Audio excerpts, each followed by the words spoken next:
വിവിധ ആവശ്യങ്ങൾ ഉന്നയിച്ച് അധ്യാപക സർവീസ് സംഘടനാ സമരസമിതിയുടെ നേതൃത്വത്തിൽ കാസർഗോഡ് കളക്ടറേറ്റിലേക്ക് മാർച്ചും ധർണയും നടത്തി.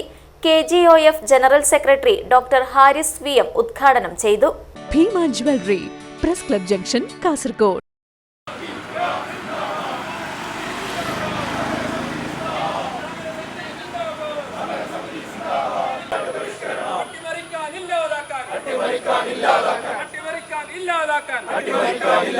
അട്ടിമറിപ്പണി ചെയ്യുന്നവരെ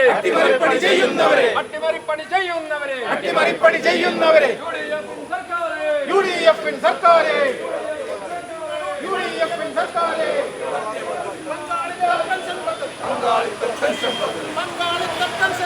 പങ്കാളിത്ത പെൻഷൻ പദ്ധതി പിൻവലിക്കൂ സർക്കാരെ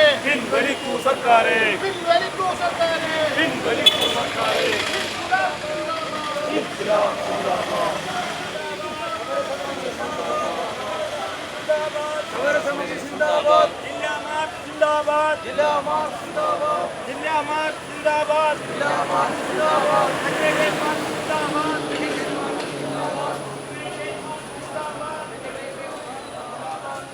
5 വർഷ തത്വം പാലിച്ച് 12ാം ശമ്പള പരിഷ്കരണ നടപടികൾ ഉടൻ നടപ്പിലാക്കുക. പങ്കാളിത്ത പെൻഷൻ പദ്ധതി പിൻവലിച്ച് പഴയ പെൻഷൻ പുനഃസ്ഥാപിക്കുക. വിദ്യാഭ്യാസത്തെ വർഗീയവൽക്കരിക്കുന്ന PM ശ്രീ പദ്ധതി പിൻവലിക്കുക. മാനദണ്ഡ വിരുദ്ധ സ്ഥലം മാറ്റങ്ങൾ റദ്ദു ചെയ്യുക. ക്ഷാമബത്ത കുടിശ്ശിക അനുവദിക്കുക. ലീവ് സറണ്ടർ മരവിപ്പിച്ച നടപടി പിൻവലിക്കുക. മെഡിസെപ് പദ്ധതിയിലെ അപാകതകൾ പരിഹരിക്കുക. സിവിൽ സർവീസിനെ തകർക്കുന്ന കേന്ദ്ര സംസ്ഥാന നയങ്ങൾ തിരുത്തുക.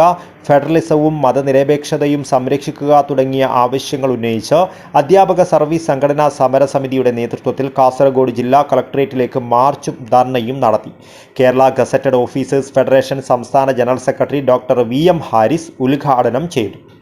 സിവിൽ സർവീസിന് എതിരായിട്ടുള്ള പ്രഖ്യാപനങ്ങൾ നടത്തിയിട്ടുള്ള വ്യക്തികളാണ് UDF അധികാരത്തിൽ ഭരിക്കുമ്പോഴൊക്കെ സംഭവിച്ചത്. ആ 2002 വീണ്ടും ആവർത്തിക്കുമോ? ഒരുപക്ഷെ എനിക്ക് അന്ന് 2002 സമരത്തിൽ പങ്കെടുത്തവർ വളരെ കുറച്ചുപേരെ ഇന്നിപ്പോ ഇതിനകത്ത് കാണുള്ളൂ. കാരണം അതിനുശേഷം സർവീസിൽ വന്ന നിരവധി ആളുകളാണ് ഇപ്പോൾ എനിക്ക് ഒറ്റനോട്ടത്തിൽ കാണാൻ കഴിയുന്നത് അത്തരത്തിലുള്ള ആളുകളാണ്. വളരെ സ്നേഹമായിട്ടുള്ള 2002 സർവീസിലുള്ള ആളുകൾ അന്നത്തെ ആ 32 ദിവസത്തെ പണിമുടക്കിൽ പങ്കെടുത്തവരാണ്. അന്ന് ആ ഒരു പ്രക്ഷോഭത്തിന്റെ ഭാഗമായിട്ടാണ് ഒരുപക്ഷെ കേന്ദ്ര ഗവൺമെന്റ് പങ്കാളിത്ത പെൻഷൻ പദ്ധതി കൊണ്ടുവരണമെന്ന് ആലോചിക്കുന്നതിന് മുമ്പ് തന്നെ കേരള സർക്കാർ അത്തരത്തിലൊരു പദ്ധതിയുമായിട്ട് മുന്നോട്ട് വന്നത് ആ ഒരു കാലഘട്ടത്തിലാണ്. 2002 അന്ന് ജീവനക്കാരുടെ ശക്തമായ പ്രതിഷേധത്തിന്റെ ഭാഗമായിട്ടാണ് നമുക്കന്ന് ഈ കടുത്ത ഉത്തരവ് മരവിപ്പിക്കാൻ വേണ്ടി കഴിഞ്ഞു. ഈ ഇരിക്കുന്ന ജീവനക്കാരിൽ പങ്കാളിത്ത പെൻഷന്റെ പരിധിയിൽ വരുന്ന ഒട്ടനവധി ജീവനക്കാർ. പിന്നെ 2013 ഉമ്മൻചാണ്ടി സർക്കാർ അധികാരത്തിൽ വന്നപ്പോൾ ആ ഒരു നയം കൊണ്ടുവന്നത്. അപ്പൊ 2002 മുതൽ 2013 വരെ ഈ ഒരു നയം മാറ്റിവെക്കാൻ നമ്മുടെ അന്നത്തെ പ്രക്ഷോഭത്തിന് കഴിഞ്ഞിട്ടുണ്ട് എന്നുള്ളതാണ് ഏറ്റവും പ്രസക്തമായ കാര്യം. സമരസമിതി ചെയർമാൻ സുനിൽകുമാർ കരിച്ചേരി അധ്യക്ഷത വഹിച്ചു. കേരളത്തിലെ സർവീസ് സംഘടനകളും അധ്യാപക സംഘടനകളും ഒക്കെ പലപ്പോഴും അവരുടെ അവകാശങ്ങൾ മറന്നുപോകുന്നു എന്നുള്ള യാഥാർത്ഥ്യം നാം തിരിച്ചറിയേണ്ടതുണ്ട്. ഭരണത്തിലിരിക്കുന്ന പാർട്ടിയുടെ കൊടിയുടെ നിറം നോക്കി നിലപാടുകൾ സ്വീകരിക്കുന്ന ആളുകളായി പലപ്പോഴും സർവീസ് സംഘടനകളും അധ്യാപക സംഘടനകളും ഒക്കെ തരം താഴ്ന്നു പോകുന്ന സാഹചര്യം പലപ്പോഴും ഉണ്ടായിട്ടുണ്ട്. അതുകൊണ്ട് തന്നെ ചില ആളുകൾക്ക് കഴിഞ്ഞ 10 വർഷക്കാലമായി സമരത്തിന്റെ ആവശ്യം ഉണ്ടായിരുന്നില്ല. അത്തരക്കാർ ഇപ്പോൾ സമരരംഗത്തേക്ക് വന്നിട്ടുണ്ട്. അത് ഞങ്ങൾ സ്വാഗതം ചെയ്യുകയാണ്. AKSTU സംസ്ഥാന സെക്രട്ടറി K പത്മനാഭൻ, സമരസമിതി കൺവീനർ CK ബിജുരാജ്, KGOF സംസ്ഥാന എക്സിക്യൂട്ടീവ് അംഗം doctor E Chandrababu, joint council സംസ്ഥാന കമ്മിറ്റി അംഗം NP സലീം, ജോയിന്റ് കൗൺസിൽ ജില്ലാ secretary SN Pramod, president G Suresh Babu, AKSTU സംസ്ഥാന സെക്രട്ടേറിയറ്റ് അംഗം വിനയൻ കല്ലത്ത്, ജില്ലാ secretary TA Ajayakumar, president Rajesh Olnadiyan, Santhosh Kumar Chalil, KGOF ജില്ലാ പ്രസിഡന്റ് ഡോക്ടർ വിശ്വലക്ഷ്മി എന്നിവർ അഭിവാദ്യം ചെയ്ത് സംസാരിച്ചു.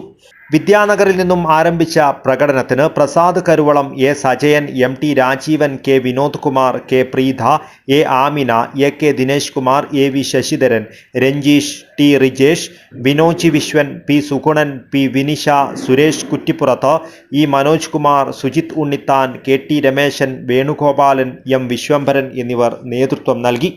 News bureau, Kasaragod.